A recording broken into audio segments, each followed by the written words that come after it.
Hello students, welcome back. जो अभी हम एक पार्ट पढ़ रहे थे चांद से रिलेटेड, जो कविता हमने पढ़ी थी अपनी, उसके प्रश्न उत्तर लेकर अब हम आपके सामने आ गए हैं कि एक छोटी सी बच्ची किस तरीके से चांद को देखकर अपने मन में उठ रहे सवालों को प्रस्तुत करती है और कवि ने कितने सुंदर ढंग से वो कविता हमारे सामने रखी।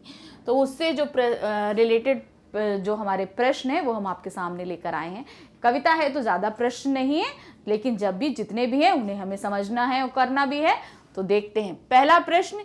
कविता में आप पहने हुए हैं कुल आकाश कहकर लड़की क्या कहना चाहती है। तो यहाँ पर लड़की जो कहना चाह रही है आप पहने हुए आकाश से, उनका मतलब है कि चंदा मामा ने जो है ना एक ऐसी पोशाक पहनी हुई है या एक चादर ओढ़ी हुई है जो पूरी तारों से जड़ित है। उसमें इतने प्यारे प्यारे इतने ढेर सारे तारे या सितारे लगे हुए हैं। तो कैसे लिखेंगे इसको? कविता में आप पहने हुए हैं कुल आकाश कहकर लड़की कहना चाहती है कि चांद तारों से जड़ी हुई चादर ओढ़कर बैठा हुआ है। मतलब पूरा सिर्फ चेहरा दिखाई दे रहा है, यानी कि सिर्फ चंदा मामा दिखते हैं और बाकी शरीर तो दिख ही नहीं रहा है। तो उसको लगता है कि पूरी एक चादर उन्होंने ओढ़ के बैठी हुई है जो जिसमें खूब सारे तारे जड़े हुए हैं। Next question. हमको बुद्ध ही निरा समझा कहकर लड़की क्या कहना चाहती है। क्या बता रही है कि हमको बेवकूफ नहीं समझो, हम जानते हैं कि आपके साथ क्या हो रहा है, आपको कोई बीमारी लग गई है इसीलिए आप घटते बढ़ते रहते हो। तो ये चीज कहना चाह रही क्या है? हमको बुद्ध ही निरा समझो कहकर लड़की वह कहना चाहती है कि उसे पता है कि चांद को कोई बीमारी है जो ठीक होने का नाम नहीं ले रही है। इस बीमारी के कारण कभी वे घटते जाते हैं तो कभी बढ़ते बढ़ते इतने बढ़ते हैं कि पूरे गोल हो जाते हैं। तो उसने बोला कि मुझे पता है कि आपको कोई बीमारी है। जैसे हम लोग बच्चों से कोई चीज छिपाते हैं, बच्चे को पता नहीं मुझे पता है, तो उसी तरीके से वो बोल रही है मुझे पता है, मुझे बुद्धू नहीं समझो कि आपको कोई बीमारी हो गई है। आशय मतलब आपको इसका मतलब बनाना है। आपके सामने लाइन दी गई है, उसका आपको अर्थ बताना है कि क्या बोल रहे हैं।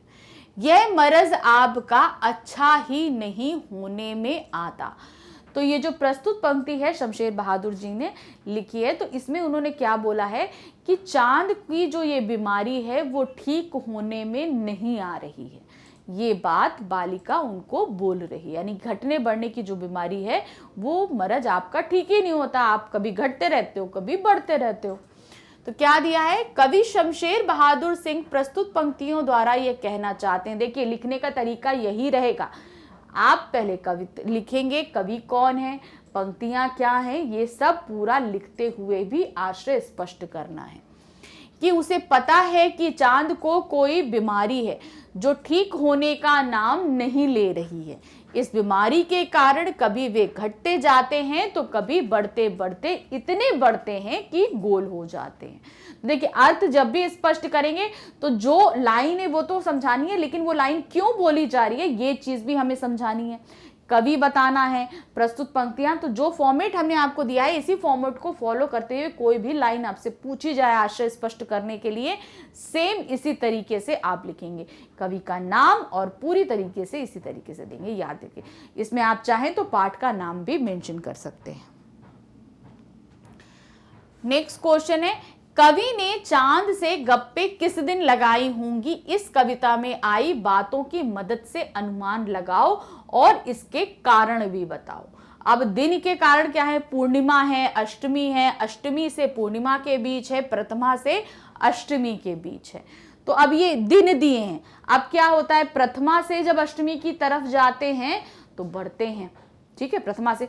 फिर अष्टमी के बाद जब जाते हैं पूर्णिमा, जब प्रथमा से अष्टमी की तरफ आते हैं तो घटते हैं और अष्टमी से पूर्णिमा की तरफ जाते हैं तो बढ़ते हुए जाते हैं। पूर्णिमा में हमारा पूरा गोल हो जाता है। तो इस तरीके से उत्तरायण और दक्षिणायन तरीके से बढ़ता है। तो अब यहां पर क्या दिया है? गोल है खूब मगर आप तिरछे नजर आते हैं। तो कैसे दिया है?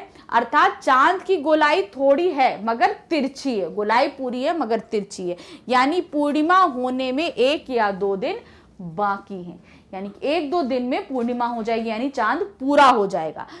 कवि की उपर्युक्त पंक्तियों के आधार पर हम कह सकते हैं कवि ने चांद से गप्पे अष्टमी के दिन लगाई हैं। यानी कि अष्टमी होगी, नौवीं, दशमी, 11वीं, 12वीं होगी और इस तरीके से धीरे धीरे पूर्णिमा आ जाएगी। ठीक है, 15 दिन पे पूर्णिमा पड़ेगी, अष्टमी 8 दिन के बाद 15वें दिन पूर्णिमा पड़ेगी, तो क्या हुआ, उस दिन जो है चांद वो पूरा हो जाएगा। अब आता है हमारा लास्ट क्वेश्चन। नई कविता में तुक या छंद की बजाय बिंब का प्रयोग अधिक होता है। मतलब चीजों को तोड़ के लिखने का होता है कि हम तोड़ के लिखे और उनको पास में ले आए। कैसे है? बिंब वह तस्वीर होती है जो शब्दों को पढ़ते समय हमारे मन में उभरती है। मतलब हम पढ़ रहे हैं और धीरे धीरे वो चीज हमारे आंखों में उभरती जाए। हाँ, ये ऐसा हो, चांद देखो तो हमारे मन में चांद उभर आए। कई बार कुछ कवि शब्दों की ध्वनि की मदद से ऐसी तस्वीर बनाते हैं। कुछ कवि अक्षरों या शब्दों की तरह, यानी कि हमारे मन में तस्वीर छापने का काम वो शब्दों से करते हैं। ठीक है ना, तो क्या करते हैं, शब्दों को तोड़ देते हैं। तो शब्दों के तोड़ने से क्या होता है, वो हमारे मन में तस्वीर बनती जाती है। उनमें कई चित्र हमारे मन में बने हैं। इस कविता के अंतिम हिस्से में चांद को एकदम गोल बताने के लिए कवि ने बिल्कुल शब्द के अक्षरों को अलग अलग करके लिखा, यानी बिल्कुल बी ल कु ल अलग अलग करा। तो तुम इस कविता के और किन शब्दों को चित्र की आकृति देना चाहोगे? कौन से और शब्द हैं जिन्हें आप चित्र की आकृति देना चाहते हैं, जिनमें चित्र बन जाए? ऐसे शब्दों को अपने ढंग से लिखो। तो जैसे हम बोलेंगे गोल, तो हमें इसका मतलब गोल, तो हमने बताया ना गोल, तो उससे हमारे मन में आकृति बन रही है गोल। तिरछे, तो ऐसे तिरछे, तो इससे आ रहा है तिरछे, तो इससे क्या हमारे मन में वो तिरछेपन की आकृति बनती है। अगर हम तिरछे बोल दें तो आप तुरंत उस चीज को नहीं पकड़ पाओगे, मगर उस चीज को अगर हम लंबा खींच दें तो आप तुरंत पकड़ लोगे कि आपके मन में कैसी आकृति आ रही है। फिर इसी तरह बिल्कुल बिल्कुल, तो चैप्टर में दिया हुआ था बिल्कुल। तो ऐसे शब्दों के तोड़ने से क्या होता है, वो लंबी छाप छोड़ता है हमारे मन में और हम तुरंत उसको पकड़ लेते हैं कि ये क्या चीज होगी। जैसे हम बोलेंगे हमेशा ऐसा होता रहता है, काला घना जंगल, तो अब क्या, हमने शब्द को तोड़ दिए, तो शब्द को तोड़ने से तुम्हें काला, तो काला क्या हुआ, तुमको काला तुम्हारे दिमाग में दिखाई देने लगेगा।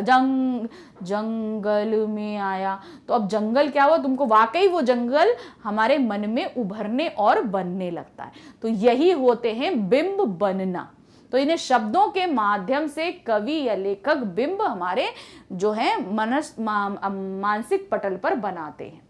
तो इस तरीके से ये कविता पढ़ी, इसके प्रश्न उत्तर किए। आई होप आपको बहुत अच्छे से समझ में आया होगा। Thank you, bye bye.